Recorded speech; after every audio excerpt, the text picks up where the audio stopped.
శివాయ గురవే నమః. జ్ఞానక్షం యూట్యూబ్ ప్రేక్షకులందరికీ కూడా స్వాగతం. ఈశ్వరుడు సర్వశక్తిమంతుడు, అందరికీ కూడా తెలిసినటువంటి విషయము. ప్రాణాలు కూడా పొయ్యగలిగేటువంటి సమర్థుడు. అటువంటి ఈశ్వరుడికి సంబంధించి మృత సంజీవిని మంత్రము ఈరోజు మనం తెలుసుకుందాం. అయితే ఎప్పుడు కూడా గుర్తుపెట్టుకోండి, ఎన్నిసార్లు చేశారు మంత్ర జపం అనేటువంటిది లెక్క కాదు. ఏ విధంగా చేశారు, ఎంత శ్రద్ధగా చేశారు, ఎంత భక్తితో చేశారు, ఎంత నమ్మకంతో చేశారు అనేది మాత్రమే ఇక్కడ లెక్కింపబడుతుంది.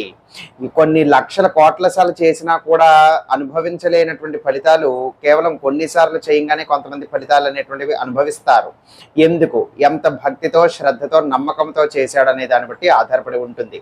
కాబట్టి ఇప్పుడు ఈ రోజు నేను మీకు చెప్పబోయేటువంటి ఒక మృత సంజీవిని మంత్రము దేనికోసము అంటే, ఒకవేళ మీకైనా లేకపోతే ఇతరులు, మీ యొక్క స్నేహితులు కానీ, మిత్రులు కానీ, బంధువులు కానీ, పిల్లలు కానీ ఎవరైనా కూడా కావచ్చు, వాళ్ళకైనా ఏదైనా కూడా దీర్ఘకాలికమైనటువంటి అనారోగ్య సమస్యతో వాళ్ళు బాధపడుతున్నా, దీర్ఘకాలికమైనటువంటి వ్యాధితో వాళ్ళు బాధపడుతున్నా, సతమతమవుతున్నా, ఒకవేళ మంచాన పడిపోయి ఉన్నా, హాస్పిటల్లో పడిపోయి ఉన్నా, ఇప్పుడు నేను చెప్పబోయినటువంటి మంత్రాన్ని వాళ్ళ యొక్క నామము అనేటువంటిది జోడించవలసి ఉంటుంది.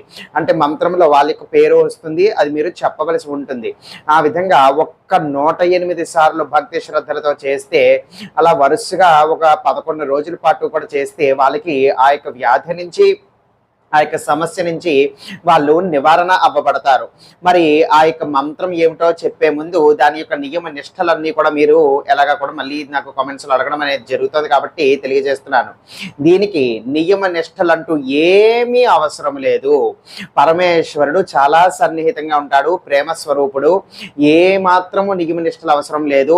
ఎప్పుడైనా చెయ్యొచ్చు, ఎల్లవేళలా చెయ్యొచ్చు, ఎక్కడ ఉన్నా కూడా చెయ్యొచ్చు. కానీ మన వరకు కూడా శుద్ధిగా స్నానం ఆచరించి మనం చక్కగా పూజా మందిరంలో కూర్చొని ఒక రుద్రాక్షమాలని జపమాలగా వాడి భక్తి శ్రద్ధలతో చక్కగా చేసినట్లయితే మంచిగా ఫలిస్తుంది. ఏ రోజైనా మొదలు పెట్టచ్చు, ఎప్పుడైనా మొదలు పెట్టచ్చు, ఉదయం, మధ్యాహ్నం, సాయంత్రం, రాత్రి అయినా మొదలు పెట్టచ్చు. ఖాళీ కడుపుతోనే చేయాలి అనబడేటువంటి నియమాలు ఏమీ కూడా లేవు. మీరు మంత్రజపం చేసిన తర్వాత ఒకవేళ నాన్ వెజ్ తినాలి అని అనుకుంటే కనుక తినకూడదు అనబడేటువంటి నియమము ఏమీ కూడా లేదు. అర్థమైందా? కానీ ఈ యొక్క మంత్రం అనేటువంటి చాలా శక్తివంతమైనటువంటిది. ఏ రోజైతే మీరు ఇక మంత్ర జపం చేయాలనుకుంటున్నారో ఆ మంత్ర జపం ఆ రోజుకి పూర్తయిపోయిన తరువాతే మీరు మాంసాహారం వంటివి ఏవైనా కూడా తినాలి అని అనుకుంటే అప్పుడే తినండి. తిన్న తర్వాత చేయటం అనేటువంటిది ప్రిఫర్ చేయకండి, అంతగా సూచించబడలేదు. చేసేసుకున్న తర్వాత కావాలంటే ఆ రోజంతా కూడా ఇంకా మీ ఇష్టము. అయితే మొట్టమొదటిగా ముందు ఆ యొక్క మంత్రం ఏమిటో తెలియజేస్తున్నాను, జాగ్రత్తగా అయితే వినండి. ఓం హౌం జూం సహ. ఇక్కడ ఆ యొక్క వ్యక్తి పేరు పెట్టాలి. ఆ యొక్క వ్యక్తి పేరు ఉన్నటువంటి స్థానంలో నేను నా పేరే వాడుకొని చెబుతున్నాను. ఓం హౌం జూం సహ అక్షయ్ జీవయ జీవయ పాలయ పాలయ సహ జూం హౌం ఓం. ఇంతే మంత్రము. మళ్ళీ చెప్తున్నాను. ఓం హౌం జూం సహ అక్షయ్ అంటే నేను నా పేరు చెప్పుకున్నాను. ఒకవేళ వ్యాధితో ఇబ్బంది పడుతున్నటువంటి మీరైనా లేకపోతే మీ యొక్క వాళ్ళైనా కూడా వాళ్ళ యొక్క పేరు ఇదే విధంగా ఇక్కడ చెప్పవలసి ఉంటుంది. ఆ విధంగా చెప్పుకోవాలి. జీవయ జీవయ పాలయ పాలయ సహ జూం హౌం ఓం. ఇది ఆ యొక్క మంత్రము. ఇప్పుడు అందరూ కూడా తెలుసుకున్నారు కదా. ఇప్పుడు ఈ యొక్క మృత సంజీవిని మంత్ర విద్యలోనే ఇంకొక విధంగా కూడా మంత్రం అనేటువంటిది ఉంది. ఆ యొక్క మంత్రంలో చాలా శక్తివంతమైనటువంటి బీజాక్షరాలు సంపుటీకరణంగా ఉంటుందన్నమాట ఆ యొక్క మంత్రము. ఈ విధంగా ఎప్పుడైతే సంపుటీకరణంగా ఏర్పడినటువంటి మంత్రాలు ఉంటాయో బీజాక్షరాల ద్వారా చాలా శక్తివంతంగా పనిచేస్తాయి. అది కూడా ఇదే విధంగా నియమ నిష్టలంటూ ఏమీ కూడా లేకుండా ఏదో ఒక చక్కటి రోజునాడు మీరు మొదలు పెట్టాలి. జపం చేసేసిన తర్వాత మీరు ఈ యొక్క దీక్ష పూర్తయ్యేంత వరకు, అంటే ఇప్పుడు నేను మళ్ళీ ఇంకొక మంత్రం చెప్పబోతున్నాను కదా, ఆ యొక్క మంత్రం గురించి చెప్తున్నాను. దానికైతే గనుక 1,00,000 సార్లు మీరు మంత్ర జపం పూర్తి చేయవలసి ఉంటుంది. ఈ 1,00,000 సార్లు మంత్ర జపం పూర్తి చేసేంత వరకు కూడా మీరు మాంసాహారం అనేటువంటిది తినకూడదు. అది మినహాయించి ఏ వేళల్లోనే చేసుకోవచ్చు, ఎప్పుడైనా చేసుకోవచ్చు. ఏ మంత్రమా, ఏ జపమాలైనా కూడా మంత్ర జపానికి వాడచ్చు.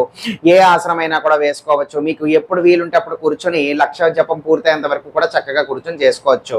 మరి ఆ యొక్క మంత్ర జపం అనేటువంటిది దేనికి అని అంటే గనుక మీకు ఎటువంటి అనారోగ్య సమస్యలు ఉన్నావన్నీ కూడా తొలగిపోవటమే కాకుండా అపమృత్యు దోషాలు అంటే మీకు ఏదైనా జరగబోయేటువంటి కీడులున్నా, ప్రమాదాలున్నా, లేకపోతే మృత్యువుకి సంబంధించినటువంటి గడియలు కానీ ఏమైనా కూడా మీకు దగ్గరికి వస్తున్నా, అంటే రోడ్డు ప్రమాదాలు కానీ, లేకపోతే ఏమైనా కూడా శత్రువుల వలన ఇబ్బందులు కానీ, లేకపోతే ఎవరైనా కూడా మిమ్మల్ని ఏదైనా కూడా చెయ్యాలనుకోవటం వలన కానీ, దుష్ట ప్రయోగాలు కానీ, లేకపోతే ఇలాగ గాలి దుష్టశక్తి పీడలు వంటివి కానీ, ఇవి ఏమి కూడా మిమ్మల్ని ఏమి కూడా చేయలేవు. అంతేకాకుండా మీకు రోజు రోజుకి కూడా మీ యొక్క జీవితంలో కూడా అభివృద్ధి అనేటువంటిది చెందుతారు. మీరు కోరుకుంటున్నటువంటివన్నీ కూడా మీ యొక్క జీవితంలో జరగటం అనేటువంటిది జరుగుతూ ఉంటుంది. అన్నీ కూడా మీరు కోరుకుంటున్న విధంగా మీకు రావటం అనేటువంటిది, మీరు అవన్నీ కూడా పొందటం అనేటువంటిది జరుగుతుంది. ఇది స్వయంగా ఒక అద్భుతమైన అనుభూతి మీరే పొందుతారు ఈ యొక్క మంత్ర జపం 1,00,000 సార్లు పూర్తి చేసేసరికి. కానీ ముఖ్యంగా మళ్ళీ మళ్ళీ చెప్తున్నాను, ఇదే కాదు ఏ మంత్ర జపాల్లోనైనా ఏ మంత్ర సాధనలోనైనా కూడా 1,00,000 పూర్తి చేసేయాలి ఎలాగైనా అని టార్గెట్ పెట్టుకోకూడదు. చేస్తున్నటువంటిది ఎంతైనా సరే భక్తి, శ్రద్ధ, నమ్మకంతో చెయ్యాలి, చక్కగా చెయ్యాలి. 1,00,000 పూర్తయ్యే లోపే మీకు అద్భుతమైనటువంటి విధంగా, మీరు ఊహించిన విధంగా ప్రయోజనాలు, అనుభూతులు అన్నీ కూడా మీకు జరగటం అనేటువంటిది ఖచ్చితంగా జరుగుతుంది. అర్థమైంది కదా? ఇప్పుడు ఆ యొక్క మంత్రం ఏ విధంగా జపం చేసుకోవాలో తెలియజేస్తున్నాను, వినండి. ఓం హౌం జూం సహ భూర్భువస్వః ఓం త్రయంబకం యజామహే సుగంధిం పుష్టివర్ధనం ఉర్వారుకమివ బంధనాన్ మృత్యోర్మృక్షీయమామృతాతు. భూర్భువస్వః జూం సహ హౌం. మళ్ళీ చెప్తున్నాను, ఓం హౌం జూం సహ భూర్భువస్వః ఓం త్రయంబకం యజామహే సుగంధిం పుష్టివర్ధనం ఉర్వారుకమివ బంధనాన్ మృత్యోర్మృక్షీయమామృతాతు. భూర్భువస్వః జూం సహ హౌం. ఈ యొక్క మంత్రాన్ని 1,00,000 సార్లు పూర్తి చేద్దాము అని అనుకుంటున్నటువంటి వాళ్ళు ప్రతి సోమవారం ఒక పాల ప్యాకెట్ ఏదన్నా కూడా తీసుకుని శివాలయానికి వెళ్ళి ఆ యొక్క శివుడి మీద అభిషేకం చేసి ఏవైనా కూడా తెల్లటి పువ్వులు కూడా స్వామివారికి అర్పించి, అంటే మల్లెపూలు లాంటివి స్వామివారికి అర్పించి దర్శనం చేసుకోవటం అనేటువంటిది మంచిది.